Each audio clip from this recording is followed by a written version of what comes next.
साहेब नमस्कार. श्री कैलास महाराज आनंदे माझ्यासोबत आहे. बीडमधले ते युवा कीर्तनकार आहेत आणि हिंदुत्वाचं खूप चांगलं काम करतात. साहेब त्यांना 4 दिवसापूर्वी त्यांच्या गावातल्या काही समाजकंटकांनी अतोनात मारहाण केली आहे. म्हणजे अगदी त्यांना काठीने रॉडने केबलनं मारहाण केली आहे साहेब. फक्त दैव बलवत्तर म्हणून त्या आपल्यामध्ये हयात आहेत. साहेब आपल्याकडनं जी काही मदत आली त्यांच्या उपचाराकरता आदरणीय बाजीराव दादांच्या माध्यमात त्यांना आपण सुपूर्द केली. आशीर्वाद आहे आणि मी त्यांना तात्काळ त्यांना ताबडतोब अटक करायला ज्या पद्धतीने हे झालेलं आहे ते बिलकुल कोणी असले त्याला सोडणार नाही. बिलकुल त्यांना कडक कारवाई करायला हवी. जी साहेब काय महाराज बोलतात म्हणतात. हा बोला काय प्रॉब्लेम होता. रामकृष्ण हरी साहेब.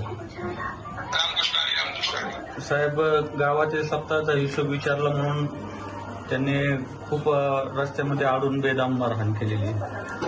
एक अर्धा तासपर्यंत मारत होते 10-12 जण मिळून. आणि साहेब हो दोन्ही हात फ्रॅक्चर आहेत साहेब. आणि पांडुरंगाची कृपा म्हणून आज मी जिवंत आहे साहेब. पांडुरंगाची कृपा आहे आणि ते आरामखोर जे आहेत आरोपी गुन्हेगार त्यांना बिलकुल सोडलं जाणार नाही. त्यांच्यावर कठोर कारवाई करू. ही बातमी कळाल्याबरोबर साहेब अक्षय महाराजांनी या ठिकाणी आले आणि आपला निरोपही दिला या ठिकाणी येऊन. आपला निरोप आल्याबरोबर खरंच महाराष्ट्राचे सगळे अनाथांचे नाथ म्हणजे आपण आहात साहेब.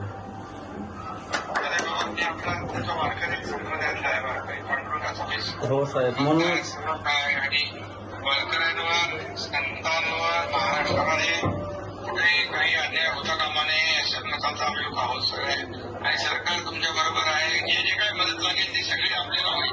जी साहेब एकच विनंती आहे की आता हा एका वारकऱ्यावर हल्ला झाला परंतु इथून पुढे तरी कोणा वारकऱ्यावरती असा हल्ला होऊ नये साहेब. नाही बिलकुल त्यांना जरा बसवा.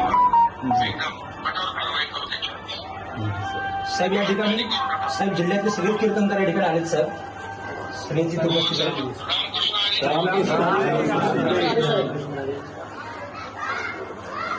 आणि काळजी करू नका. त्याचा बंदोबस्त करू आपण. जी साहेब जी साहेब. भारतीय संप्रदायातलं एक मोठं नाव करून घेतलं म्हणजे कैलास महाराज आनंदे. काही 2-3 दिवसांपूर्वी त्यांच्यावरती काही लढती समाजकंटकांनी हल्ला केला आणि तो इतका जबर हल्ला होता की आपण जर ते पाहिलं तर निश्चितच कोणीही ते पाहून हादरून जाईल. या गोष्टी ज्यावेळी आदरणीय शिंदेसाहेबांपर्यंत माहिती केली शिंदेसाहेबांनी निरोप दिला की तात्काळ तिथे गेलं पाहिजे. तर शिंदेसाहेबांचा निरोप घेऊन मी महाराजांकडे आलो होतो. या कुटुंबाची चर्चा केली, भेट घेतली. या अत्यंत मध्यमवर्गीय कुटुंब आहे पण धर्मासाठी आणि वारकरी संप्रदायाच्या सेवेसाठी ते अविरत काम करत आहे. आणि सगळी एकंदर स्थिती पाहता शिंदेसाहेबांच्या वतीने त्यांच्या आरोग्याच्या अनुषंगानं जो काही खर्च आहे तो सगळा आदरणीय श्री शिंदेसाहेबांच्या माध्यमातून बाजीराव चव्हाण यांनी तो उपलब्ध करून दिला आहे आणि त्यांच्या कुटुंबाला सुपूर्द केला आहे. राहिला विषय ज्यांनी त्यांच्यावरती हल्ला केला आहे त्या सगळ्या समाजकंटकांवरती कुठं कुठं कारवाई केली जावी आणि मोकोकाच्या अंतर्गत त्यांच्यावरती केसेस लागाव्यात, गुन्हे दाखल व्हावेत आणि त्यांना निश्चित पूर्णतः न्याय मिळेल याकरता शिंदेसाहेब या कुटुंबाच्या पाठीशी उभे आहेत.